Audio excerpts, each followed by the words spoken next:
Saludo con la paz y con la gracia del Señor y le invito a que vayamos al libro de Génesis, donde estamos leyendo algunos de los capítulos en este mes de diciembre.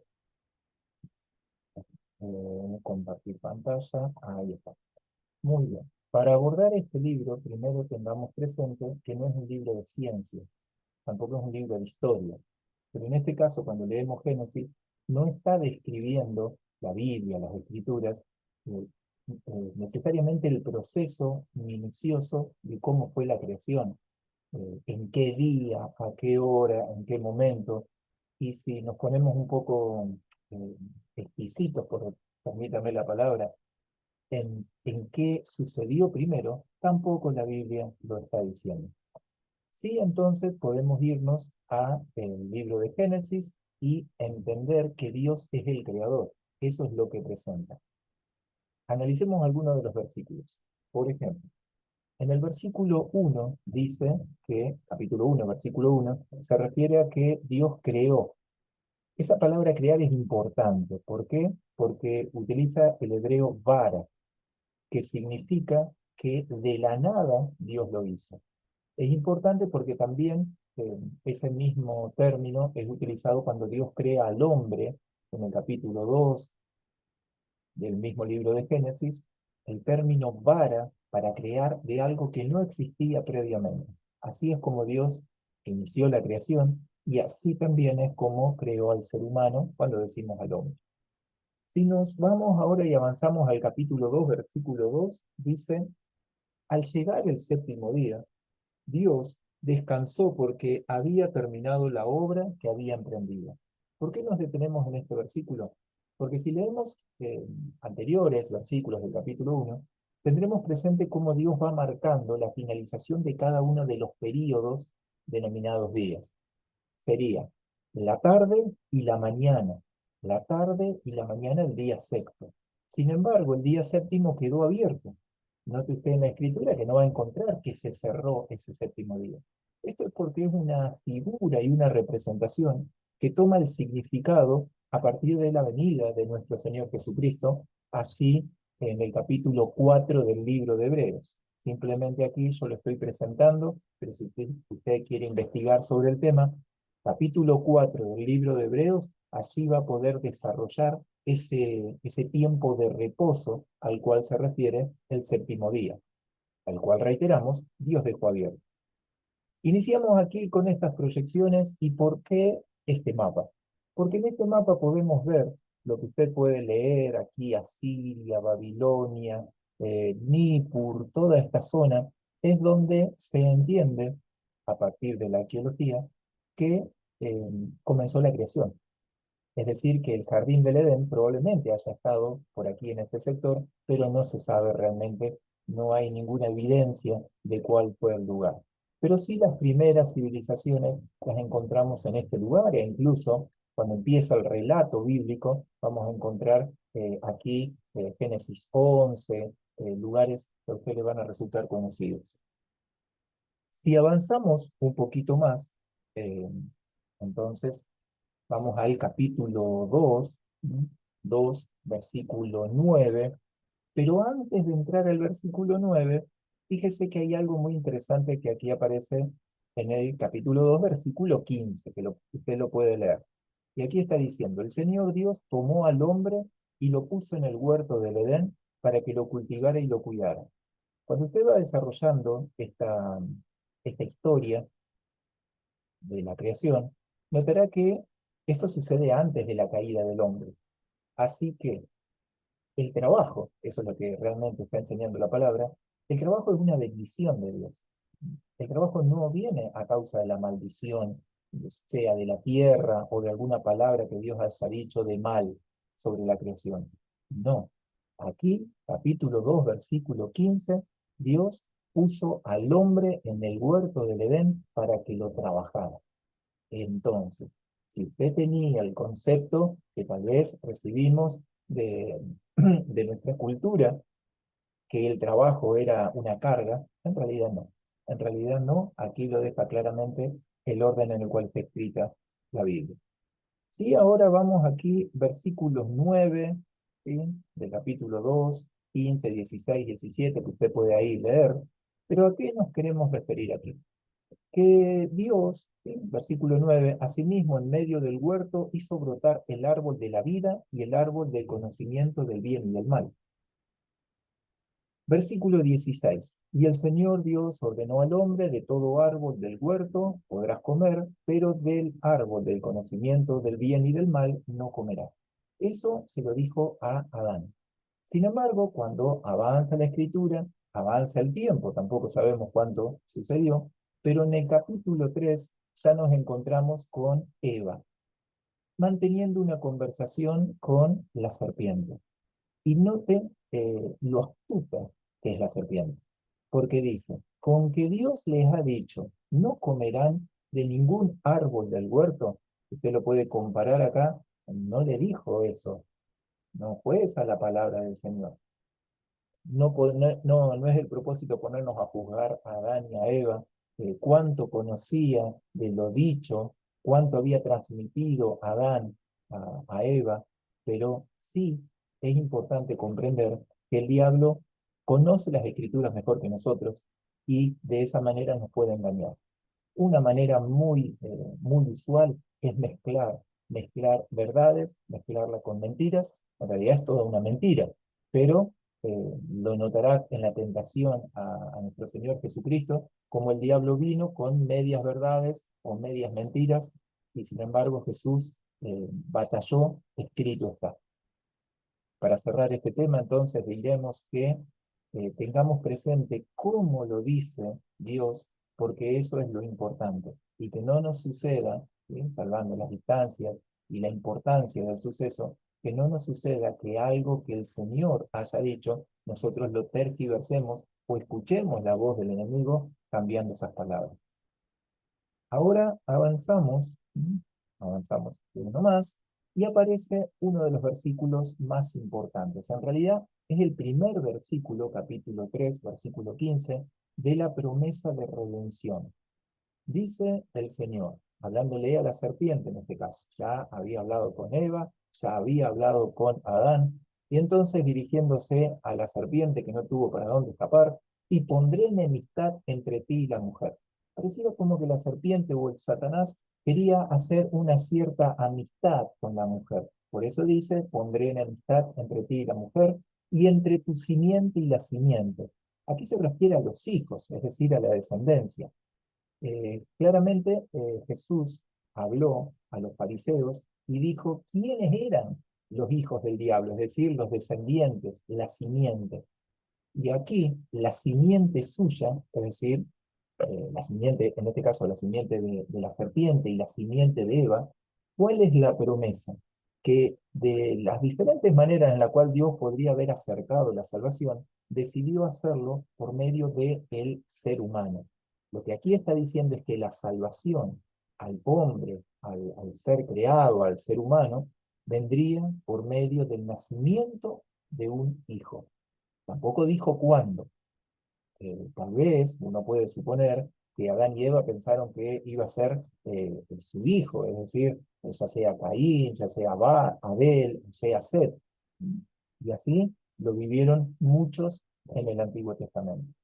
Y claramente está dicha que ésta te herirá en la cabeza, es decir, la simiente de la mujer, que es Cristo Jesús, y tú le herirás en el calcañar. Recordemos que se está refiriendo la palabra a la serpiente, haciendo alusión que hubo una herida sobre Jesús, la que sufrió allí en la cruz. En realidad esas heridas sirvieron para nuestra sanidad. Sin embargo, la herida que Jesucristo le dio allí en la cruz es la que da el cumplimiento a esta palabra de Génesis 3:15, cuando hiere en la cabeza a la serpiente, y la forma de herirlo fue con la muerte en la cruz. Y así avanzamos, capítulo 1, versículo 28. Recordemos que estamos haciendo un pantallazo, un panorama que nos ayude en la lectura del libro de Génesis. Aquí tenemos, ¿por qué tenemos tres capítulos? Génesis 1, 28, 9, 1 y Mateo 28, 18. ¿Qué fue lo que ocurrió aquí? 1, 28, tengamos presente que aquí es antes de la caída. Los bendijo Dios, a Adán y a Eva, y por medio de ellos a la creación humana. Sean fructíferos y multiplíquense. Llenen la tierra y sométanla, sojúzguenla en alguna otra versión. Dominen a los peces del mar y a las aves del cielo y a todos los reptiles que se arrastran por el suelo. Es decir, como broche de oro de toda la creación, Dios creó al ser humano y lo colocó así para gobernar, para sojuzgar. Luego vino la caída, vino la perdición del hombre, vemos en los siguientes capítulos, y en el capítulo 9 entonces, Dios hace un reinicio, ¿sí? Es como la computadora cuando la reiniciamos, hizo un reinicio de la creación a partir de Noé, su esposa, sus hijos y las esposas de sus hijos. Pero ¿qué dice? Note 9.1 y lo comparamos con 1.28. Sean fecundos, multiplíquense y llenen la tierra. Ya no les está diciendo a Noé y a sus hijos, sométanla, sojúzguenla. ¿Por qué? Porque el ser humano, por medio de Adán y Eva, le dio esa facultad a Satanás. Se la dio al diablo, sea por propia voluntad, por error, por engaño, por lo que sea, pero se la cedió a Satanás. Y para el momento entonces de Génesis 9.1, quien podía o quien tenía la autoridad, el príncipe de este mundo, el príncipe de este siglo, era Satanás. Pero eso iba a tener un tiempo de finalización, que es la que logra Jesús. Por eso, reiteramos Génesis 3.15, el cumplimiento, donde Jesús viene y retoma ese poder dado al ser humano. Era necesario, si un hombre lo perdió, entonces era necesario que un hombre, Jesucristo, Dios, retomara ese poder. Por eso una vez que Jesucristo había muerto y resucitado, podemos leer capítulo 28, versículo 18, y dice, toda autoridad me ha sido dada en el cielo y en la tierra. Eso es lo grandioso que ha hecho nuestro Señor al morir en la cruz, ha recuperado lo que nosotros mismos habíamos perdido. Y así avanzamos un poquito más, recordemos el plan de esta pequeña enseñanza, y acá aparece, eh, recuerde que las fechas no es como para tomarlo literal, pero sí es como para hacernos una idea, ¿sí? Eh, el año cero que marca aquí de la creación y la historia de ciertos personajes. ¿Por qué nombramos aquí? Porque aparecen algunos que usted conoce. Enoc, por ejemplo, que no vio la muerte, Enoc, ¿sí? Enoc caminó con Dios y entonces Dios se lo llevó. Él no conoció la muerte. Después aparece Matusalén, tal vez lo conozca, porque a sus 969 años y por motivo de que cayó el diluvio, es que este Matusalén dejó de existir, el más longevo de todos. Y acá aparece Lamec, Noé, ¿sí? Aparece el diluvio de Noé, y Dios marca a partir de uno de los hijos, ¿sí? Sem, Cam y Jafet, ahora lo vamos a detallar, bueno, pero elige a uno de ellos, que es Sem. Aquí viene la palabra de los semitas, descendientes de Sem. Y de Sem, a partir de varias genealogías, aparece Abraham.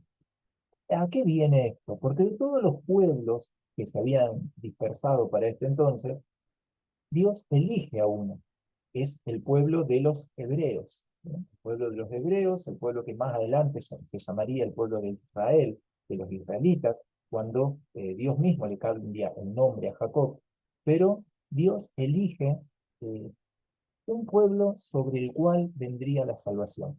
La salvación viene de los judíos, dijo Jesús. Bueno, aquí ya Dios estaba marcando ese plan. Y cómo es sorprendente a medida que vayamos avanzando en la lectura de las escrituras del Antiguo Testamento, cómo Dios se cuidó de preservar esa simiente. Siempre estuvo la semilla, aparece luego el rey David y entonces dice que de tu descendencia, de uno de los hijos del rey David, vendrá el Salvador, aquel que va a reinar. Bueno, ese es el plan que Dios está mostrando, ese plan de redención que muestran las Escrituras. Y aquí, entonces, avanzamos y habíamos dicho recién que el monte de Ararat, cuando hacemos referencia a Noé, se cree que aquí está el monte de Ararat. ¿Sí? Note dónde estaba el desarrollo, ¿sí? De las primeras civilizaciones, aquí donde estoy marcando. Bueno, Y luego del diluvio, allí en el monte de Ararat, es donde se reinicia todo. ¿Por qué? Porque allí está Noé con sus tres hijos, con Sem, con Cam y con Jafet. Y ahí viene la descendencia de ellos.